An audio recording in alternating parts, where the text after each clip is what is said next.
ಅದು ಏನು ಹೇಳುವಂಥದ್ದು ಸರ್, ಈಗ ದೆಹಲಿಯಲ್ಲಿ ಈಗ ಸಿಎಂ ಸಿದ್ದರಾಮಯ್ಯ ಅವರು ಹೇಳಿದ್ದಾರೆ 5 ವರ್ಷ ಕೂಡ ನಾನೇ ಮುಖ್ಯಮಂತ್ರಿ ಆಗಿರ್ತೇನೆ ಅನ್ನುವಂಥ ಮಾತನ್ನು ಹೇಳಿದ್ದಾರೆ.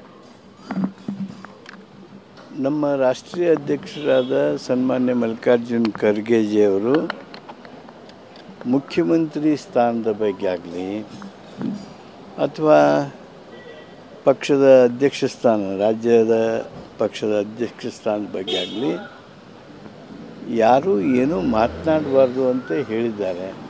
ಅವರ ಆದೇಶವನ್ನು ನಾವು ಪಾಲನೆ ಮಾಡ್ತೀವಿ. ಆದ್ದರಿಂದ ನಿಮ್ಮ ಪ್ರಶ್ನೆಗೆ ನಾನು ಪ್ರತಿಕ್ರಿಯಿಸಲಾರೆ. ಆದರೆ ಈಗಿನ ಸಂದರ್ಭದಲ್ಲಿ ಸನ್ನಿವೇಶದಲ್ಲಿ ಸಿಎಂ ಅವರು ಆ ರೀತಿ ಹೇಳುವಂಥ ಅವಶ್ಯಕತೆ ಅಗತ್ಯ ಇದೆಯಾ? ನಾನು ಯಾವುದೇ ರೀತಿಯಾಗಿರ್ತಕ್ಕಂಥ ಪ್ರತಿಕ್ರಿಯೆಯನ್ನು ಮಾಡೋದಿಲ್ಲ. ಅದು ಏನು ಹೇಳುವಂಥದ್ದು ಸರ್, ಈಗ ದೆಹಲಿಯಲ್ಲಿ ಈಗ ಸಿಎಂ ಸಿದ್ದರಾಮಯ್ಯ ಅವರು ಹೇಳಿದ್ದಾರೆ 5 ವರ್ಷ ಕೂಡ ನಾನೇ ಮುಖ್ಯಮಂತ್ರಿ ಆಗಿರ್ತೇನೆ ಅನ್ನುವಂಥ ಮಾತನ್ನು ಹೇಳಿದ್ದಾರೆ.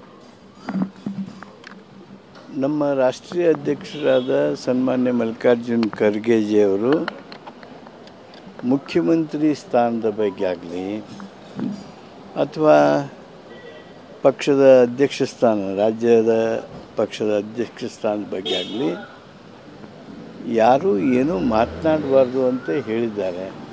ಅವರ ಆದೇಶವನ್ನು ನಾವು ಪಾಲನೆ ಮಾಡ್ತೀವಿ. ಆದ್ದರಿಂದ ನಿಮ್ಮ ಪ್ರಶ್ನೆಗೆ ನಾನು ಪ್ರತಿಕ್ರಿಯಿಸಲಾರೆ. ಆದರೆ ಈಗಿನ ಸಂದರ್ಭದಲ್ಲಿ ಸನ್ನಿವೇಶದಲ್ಲಿ ಸಿಎಂ ಅವರು ಆ ರೀತಿ ಹೇಳುವಂಥ ಅವಶ್ಯಕತೆ ಅಗತ್ಯ ಇದೆಯಾ? ನಾನು ಯಾವುದೇ ರೀತಿಯಾಗಿರ್ತಕ್ಕಂಥ ಪ್ರತಿಕ್ರಿಯೆಯನ್ನು ಮಾಡೋದಿಲ್ಲ. ಅದು ಏನು ಹೇಳುವಂಥದ್ದು ಸರ್, ಈಗ ದೆಹಲಿಯಲ್ಲಿ ಈಗ ಸಿಎಂ ಸಿದ್ದರಾಮಯ್ಯ ಅವರು ಹೇಳಿದ್ದಾರೆ 5 ವರ್ಷ ಕೂಡ ನಾನೇ ಮುಖ್ಯಮಂತ್ರಿ ಆಗಿರ್ತೇನೆ ಅನ್ನುವಂಥ ಮಾತನ್ನು ಹೇಳಿದ್ದಾರೆ.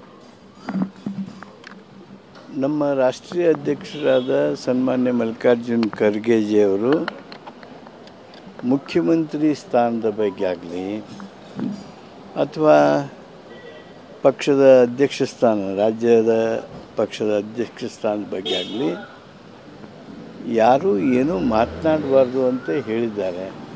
ಅವರ ಆದೇಶವನ್ನು ನಾವು ಪಾಲನೆ ಮಾಡ್ತೀವಿ.